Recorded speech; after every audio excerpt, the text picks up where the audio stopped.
Good morning, and thank you for taking the time to be here. Fresh Squeezed Finance is a quick reminder that you can do the hard things and how to get started. Today's theme is The Joy of Travel Continued, Berlin and Prague. My name is Kelly Reddy-Heffner, and although there is no one-size-fits-all solution to your finances, you can start somewhere to work towards what you want to accomplish. Today we're talking about a travel itinerary with the family to Berlin and Prague. When traveling with your family, the top considerations are typically the cost of airfare for multiple airline tickets, finding a place to stay that can accommodate all the people, and finding activities that fit the right mix of budget, interests, and energy of the parties in your group. We recently traveled to Germany and Prague and are happy to share some of our experiences and learnings from our latest adventure. Airplane seats are expensive and the space seems to be getting smaller each trip. I did not do the actual measuring, but I feel certain the legroom has decreased over the last few years. This might be a good area to splurge and do an upgrade if you can afford to do so.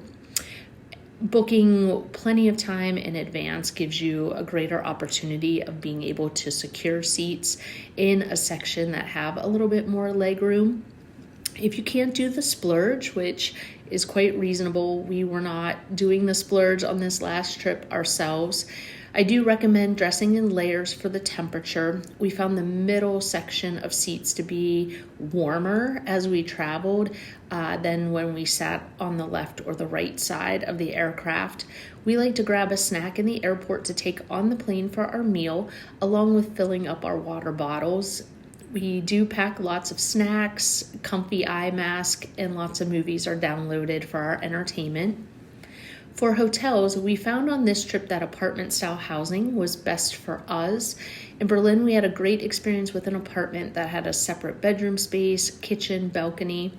In Prague, the hotel we stayed in was absolutely beautiful and advertised a family room, which was as advertised, but the room did lack air conditioning, which typically is not a make or break in Europe, but in this case it was unseasonably warm while we were there, and there was also a lovely wedding in the courtyard which was right outside our window, so it was a bit loud and not ideal. So I wish that we had asked a little bit more about the room. For food, we are ridiculously into food. That is our own nuance as being travelers. We do try to strike a good balance between healthy, experiencing food, and having plenty of coffee and snacks. We are not great travelers when we are hungry. We created a daily food budget and stuck to that with a variety of eating experiences, at times with breakfast and snacks in our apartment to trade off also one less expensive or two less expensive eating days at more casual restaurants so that we could splurge for a Michelin star meal on the trip. We did make meal reservations ahead online when we were able to do so. For experiences, we had a daily budget for those and booked them ahead of time as well. We were not able to figure out how to book the Prague Castle online, and it did have a very large line when we arrived. So today's fresh slice, prepare for the adventure. So surprise credit card bills when you return home is not fun, and not getting to see the things you want to see or eat at the restaurants you want to eat at by not making the reservation ahead is also an unpleasant surprise en route.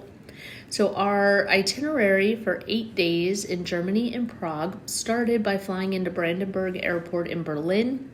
We stayed at the Circus Apartments, did a tour of Charlottenburg Castle, rested in the afternoon to try to get on the same time zone as quickly as we could. We had dinner at Trio and then gelato that evening. The next day, again, trying as hard as we could to match the local time zone. Waking up, we had coffee at Urchi's. We walked at Hackisch Market, did a tour of Dom van Berlin, a tour of Neues Museum, cocktails in the afternoon at the Adlon Hotel lobby, which is gorgeous, dinner at Madame No. Day 3, woke up, had breakfast in our apartment, did the tour of the Parliament Reichstag building, did lunch at the English Tea House, walked through Brandenburg Gate, beers in the afternoon at Berlo Cask, dinner at Cat's Orange. On day 4, we traveled to Potsdam by train. It was a little bit confusing. The trains are typically pretty easy to figure out. In this case, we did have to ask several people for help and eventually found out the platform was on the highest level to take the train to Potsdam to go to Sanssouci and to see the castle in Potsdam.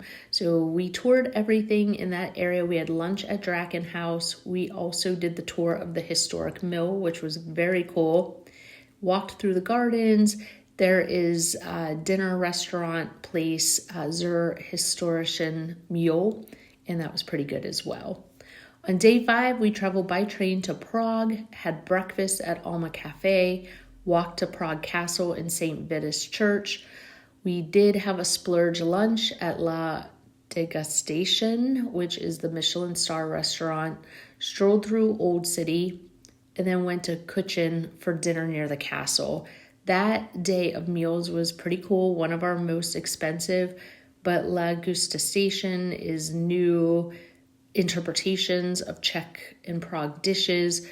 Kuchen was the old style, so in the same day, it was a lot of eating, but well worth it. Very cool to see the contrast between the old and the new and how amazing both meals were. On day 6, still in Prague, we went to breakfast at Marty's Kitchen, went to the Dancing House observation deck, show at the astronomical clock. This is an area where I just have an additional awareness for any type of petty theft, pickpocketing, just a large crowd. Watching the astronomical clock, did the Taste of Prague food tour with Marketa, and that included some Pilsner or Kel, of course.